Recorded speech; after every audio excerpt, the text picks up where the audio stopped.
জি নাতি বউ পড়ে গেল তো। ধরেন না, আপনি থাকতে পরে কিভাবে? ধরার অনুমতি দিলে তো ধরতাম। কে না করছে? ধরেন, আমি তো অনুমতি দিয়েই দিয়েছি। দেখেন নাতির বউ, আপনার জন্য না আমার অনেক মায়া হয়। আমার নাতি তো বিগত দিন হইল বিদেশ চলে গেছে। আপনার যে কষ্ট, এই কষ্টটা আমার সহ্য হয় না। আর আপনি তো মাঝে মধ্যে যদি আপনার বাসায় আমাকে দাওয়াত দিতেন, এই শুধু বেশি কিছু না, মাঝে মধ্যে একটু দুধ চা খাওয়াইলে। কেমনে দিব দাওয়াত? সারাদিন তো সিরিয়াল পড়েই থাকে। সিরিয়াল তো আর শেষ হয় না। সিরিয়াল শেষ হলে তা না হয় আপনাকে দাওয়াত দিতাম। এই যে আপনার নাতি, নাতি তো একটু পরে পরেই যায় দুধ চা খাওয়ার জন্য। আপনার নাতি যদি যে একটু পর পর ডিস্টার্ব করে, তাহলে কি আর আমি আপনাকে দাওয়াত দিতে পারি? খাবেন নাকি কি খাবো? দুধ চা? ও, দুধ চা তো খেতে চাই। নাতির ওর হাতের দুধ চা খেতে তো মনে হয় অনেক ভালোই লাগবে। ঠিক আছে, তাহলে আজকে আপনাকে দাওয়াত দিলাম। আজকে বিকালে চলে আসবো, আপনাকে স্পেশাল দুধ চা খাও। ঠিক আছে নাতিব, আজকে আমি আপনার বাসায় এসে দুধ চা খাবো। ঠিক আছে, তাহলে এখন আমি যাই। আচ্ছা। টাটা।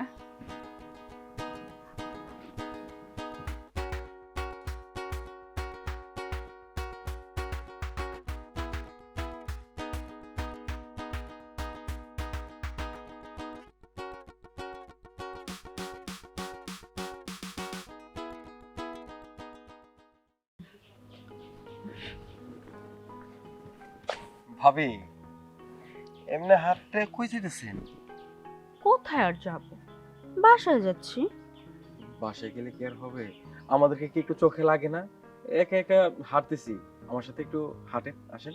আহারে, তোমার সাথে আমি হেঁটে কি করব? আমার বুঝি বাসায় কাজ নেই?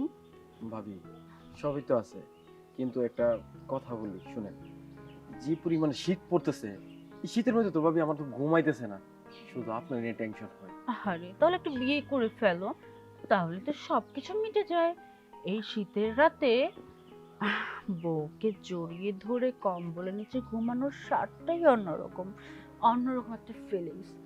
আমার তো স্বামী নেই, কি আর করার, একা একা থাকতে হয়। আচ্ছা কত ভাবি, ইচ্ছা ছিল যে শীতের রাতে স্বামী আর আমি কম্বলের নিচে শুয়ে থাকবো, স্বামীর পায়ের মধ্যে আমার পাটা ঢুকিয়ে ঘুমাবো, সে আরাম মিস করছি। তো আপনার হাজবেন্ড নাই, মানে আমার ভাই নাই, প্রবাসে, একা একা এই শীতের মধ্যে কেমনে ঘুমান আপনি? আমি বিষয়টা বুঝতেছি না। কেমনে আর ঘুমাবো? ওই যে আছে তো একটা কোলবালিশ, কোলবালিশ সেই জামাই মনে করে জড়াই ধরে ঘুমাই, কি আর করার। আমার হচ্ছে পোড়া কপাল, এই বয়সে জামাই গেছে গা বিদেশে, আর আমার থাকতে হয় এই দেহ নিয়ে একা একা। তাহলে আমি একটা কথা কই, রাখবেন? হও। যখন কিছু মনে হইব, যখন কিছু ফিল হইব, তখন আমার ডাইকেন, আমি আপনার কাছে সুর সুর করে চলে আসবো। তোমারে কেমনি ডাকমু? তোমার দাদাই তো আমার পিছে পিছে সবসময় ঘুরঘুর করে। আচ্ছা, দাদা নাতিকে একসাথে আমি প্রোটেক্টর দিতে পারবো কও? যে কোনো একজন আসলে হয়, তোমার দাদাই বুড়া বয়সে আমার পিছ ছাড়ে না, সবসময় পিছে পিছে পড়ে থাকে। কখন কই যাই, কি করি না করি, এগুলো নিয়ে পড়ে থাকে। কি কি কি কইলেন? দাদা আপনার পিছে ঘুরতেছে? হ্যাঁ। দেখেন ভাবি, ভুলে কিন্তু এই দাদার ফান্দে কিন্তু বাঁধিয়েন না। আরে আমি পাগল নাকি? ওনার বয়স কি কম হয়েছে নাকি দাদা লাগে? ওনার ফান্দে আমি পড়ে রাখি, নিজের লাইফ নষ্ট করবো? এই অল্প বয়সে একা একা আসছি, কোলবালিশ আছে তাই শান্তি। বয়স্ক মানুষের কাছে গেলে কোথায় জ্বালা পারবো, আর কিছুই না। বুঝতে পারছেন, বয়স করে থেকে আমি জন পোলা বাড়া না। ভালো, কিন্তু ভালো হলে কি হইব কও? আমার কপালে কি আর তোমার মতো এত সুন্দর স্মার্ট পোলা আছে? পোড়া কপাল কইলাম না। না, আপনার কপালে আমি আছি, যদি আপনি চান। ও, আমি আছি। ঠিক আছে, আজকে তোমাকে আমি দাওয়াত দিলাম, দুধ চা খাবে? দুধ চা? হুম। হ, দুধ চা খাবো না মানে? আরে দুধ চা খেলে তুই এরকম সৌভাগ্য, আপনার হাতে দুধ চা কত না মজা লাগবো। আপনি কি আমারে হিট কইরা ডাবল দুধ চা খাওয়াইবেন? তোমাকে কড়া করে দুধ চা বানিয়ে দেবো, এমন ভাবে বানাবো সারা জীবন আমার দুধ চার কথা মনে রাখবে তুমি। কাল তুমি বিকেলে আইসো আমার বাসায়। আমি এখন যাই। ঠিক আছে বাবা, টাটা। টাটা। দুষ্টু ছেলে। দুধ চা খাওয়াই, এই চান্সকে আর মিস করা যায়?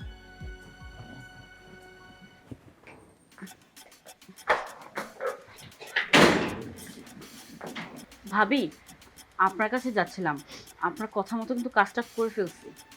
কোন কাজটা? আরে ওই যে দাদার নাতিকে যে দাওয়াত দিয়ে আনতে বললেন, আপনার কথা মতো ওদের দুজনকে দাওয়াত দিছি। দুজনে বিকালে আসবে, কিন্তু আমার না একটু ভয় লাগছে। ভয় লাগা কি আছে?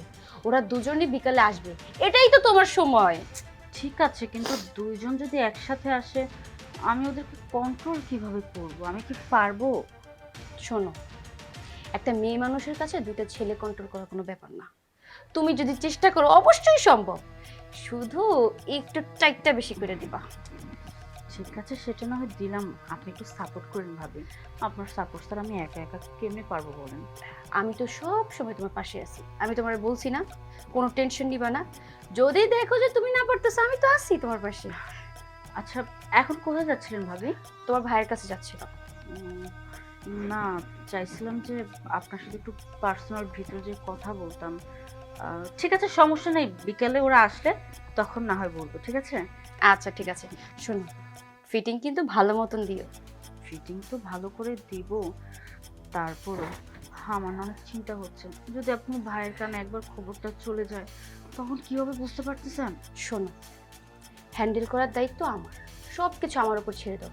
তুমি শুধু ট্রাই করে যাও কিভাবে ওদেরকে টাইপ দেওয়া যায়। ওকে ভাবি, আপনি এতটুকু সাপোর্ট দেন দেখে তো আমি এখন আশা ভরসা পাচ্ছি। আপনাকে ডিস্টার্ব করলাম, আপনি তাহলে যান। আচ্ছা ঠিক আছে। আল্লাহ জানে কি হবে।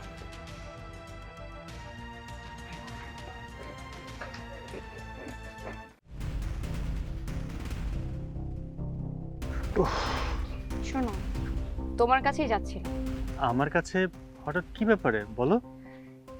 আজকে আমাদের বাসায় ওই যে লালচান মিয়া আর ওই যে সুজন নামে যে দাদা নাতি আছে না, হ্যাঁ হ্যাঁ হ্যাঁ, ওরা দুজন বাসায় আসবে।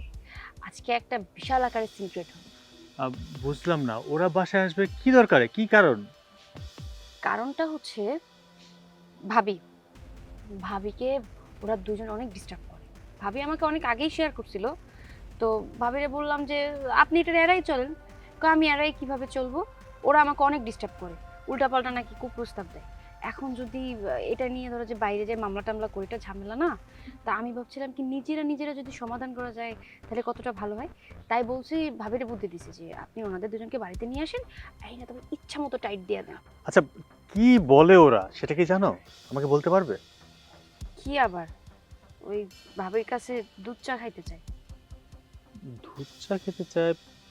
এটা আবার কেমন কথা? আর একটু বুঝা নাও না, সবকিছু কি খোলাখুলি বলা যায়? ভাবির কাছে দুধ চা খাইতে চায়, তাও যদি সুন্দরভাবে বলতো তার একটা কথা ছিল, ইঙ্গিত দিয়ে বলে। আচ্ছা ঠিক আছে, তুমি কি প্ল্যান করেছো, কিভাবে কি করবে? প্ল্যান করেছি কি, আজকে বিকালে আসবে, তখন ভাবি আর কি একটু প্রথম ভালো কথা বলে শাটার, তখন তুমি গিয়ে একটু ওনাকে শার্টিং মার্টিং দিয়ে যাতে উচিত শিক্ষা। আচ্ছা, আমি এ নিয়ে কি বলতে পারি? একজন মুরব্বী মানুষ আর একটা হাঁটুর বয়সী ছেলে, তাদের সাথে। আচ্ছা ঠিক আছে, তুমি যেহেতু বলছো, বিষয়টা আমি দেখছি। আচ্ছা ঠিক আছে, কিন্তু এখন যদি তুমি এটার প্রতিবাদ না করো, তাহলে কিন্তু ভবিষ্যতে ভাবির সাথে সাথে আমাকেও ডিস্টার্ব করতে পারে। এটা কিন্তু নর্মাল ব্যাপার না। হ্যাঁ, তুমি ঠিকই বলেছো, আস্তে আস্তে তো সাহস বেড়ে যাবে। আচ্ছা, অনেক খিদে পেয়েছে, বাসা চলো, খাবো। চলো। এখন পর্যন্ত আসতেছে না কেন? উফ, কয়টা বাজে?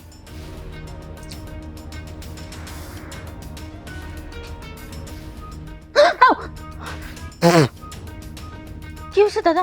এইভাবে কেউ ভয় দেখায় নাকি? ডাক দিবেন তো। ভয় দেখাইলাম কই? নাতির বউ ডাকছে, আমি কি নাই আয় পারি? আরেকটা কথা থাকতো, দুধের ফের দিলে কি লেগে? ও, মাসি পড়ছে, খুব মিষ্টি তো। ও ও, এইগুলো নাতির বউ মিষ্টি দুধ খাইতাম আইছি আমি। কিন্তু দাদা, আপনি কিন্তু আসতে অনেক লেট করছেন। এত লেট করলে কি হবে? আমি আপনার অপেক্ষা সেই কখন থেকে বসে আছি। যে আপনি কখন আসবেন, আপনাকে কখন আমি একটু দুধ চা খাওয়াবো মন ভরে। আপনি না অযথা লেট করছেন, একটু তাড়াতাড়ি আসতে পারেননি? নাতির বউ, তুমি তো নেদিন কইছো আইবার লাগে, এই দিন থেকে আমার আর ঘুম হইতাছে না। কোন সময় নাতির বউর কাছে যাবো, কেমন ওরা নাতির বউতে উলিশ ফুলিশ করো, আমার ওরা একবার মনটা একবার কেসমিস করতেছে। চলো চলো, রুমে চলো। দাদা, আপনি কিন্তু পাগল হয়ে গেছেন, কোন তো কিল্লিগা? দুধ চা খাইবার লাগে। আরে না, দুধ চা তো আছে। আমি কিন্তু আজকে সকালে আপনারে কইছি যে বিকালে আইসেন, আবার যেই দিন মানে আপনাকে অনেক আগে কইছি। হ্যাঁ বুঝছি, মানে তোর সইতেছিল না না, সকাল থেকে বিকাল পর্যন্ত অনেক দিন মনে হয়েছে আপনার। এই নাতু একবার রাগা মতো কইছে, এই যে সোহাল ওরা আমার বিহাল হইতে মনে হয়, মনে হয় 6টা মাস লাগে, আমার আর সহ্য হইতাছে না। আচ্ছা এখন যান, ভিতরে যান। ভিতরে ইহারা দামো করে ডয়ের মুখে বইস। না না নাতি, বইসা বসে বসে মনে হতো আনন্দ উল্লাসের কথাবার্তা রঙ্গ টঙ্গ করো। হ্যাঁ দাদা, বুঝতেছেন না, ড্রয়িং রুমে তো বসে বসে গল্প গুজব করা যাবে না। যদি আপনি দুধ চা খেতে চান তাহলে পার্সোনালি এখানেই যেতে হবে। আপনি ভিতরে যান, আমি আপনার জন্য স্পেশাল দুধ চা বানিয়ে নিয়ে আসি। দেখো নাতি, আমি খুব শখ করে আসি, তোমার হাতে ধরুম, তোমার গালে ধরুম, তোমার সত্য হাত দেম দেয়া সোফায় বসে বসে মজা মজা কথাবার্তা কমো। আচ্ছা দাদা, ড্রয়িং রুমে ভাবি আছে না, লগতর মানুষজন থাকে, হ্যাঁ দেখা লইব, বুঝেন না? এই জায়গায় দেন আশেপাশের কোনো রুম নাই, একবারে পার্সোনাল, কেউ দেখবো না, কোনো শব্দও শুনবো না। আপনি যান না, দেরি করতেছেন, লোকজন দেখে লেবো তো। আরে যান।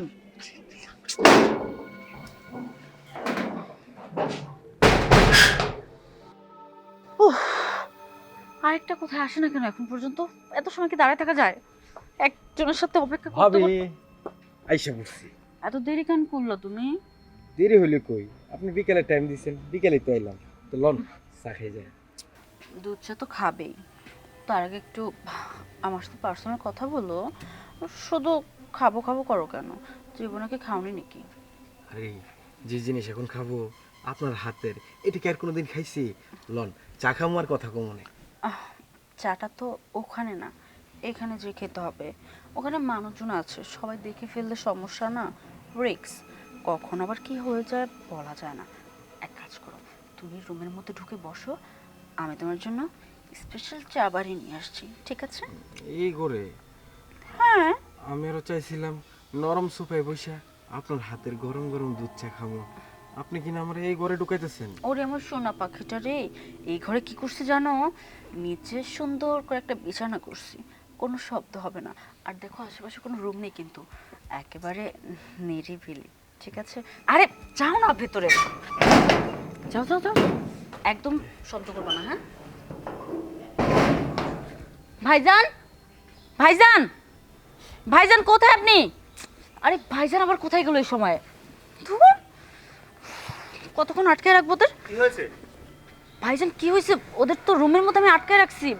কি করবেন এখন আপনি করেন, আমি আর কি করবো, আমি তো কিছু করতে পারবো না। আচ্ছা ঠিক আছে, চা কিছু করার আমি করতেছি, তুমি বাইরেই থাকো। ঠিক আছে।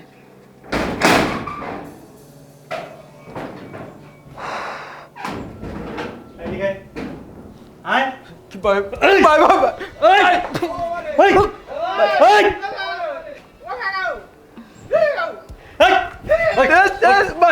আরে করবি? না ভাই। গরম করবি?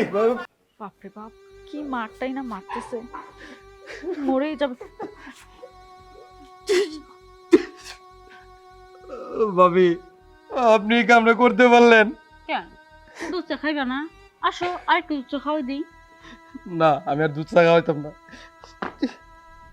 আরে খুব ব্যথা লেগেছে না? আসো না একটু দুধ চা খাওয়াই, আসো। না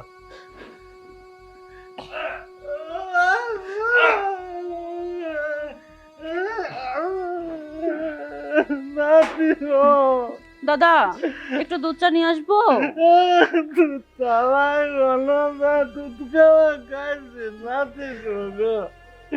আমার তো চাকার জীবনে মিটে গিয়েছে, আমি আর কোনোদিন আন্দোলন তো চাকাইতে হইতাম না। আরে দুধ চিনি ঠিক ছিল তো? একটু হ্যাঁ? ওই আরে একটু দুধ চা খেয়ে যান আপনারা, এমন করছেন কেন? খালি মুখে গেলে কেমন দেখায় না ভাইজান।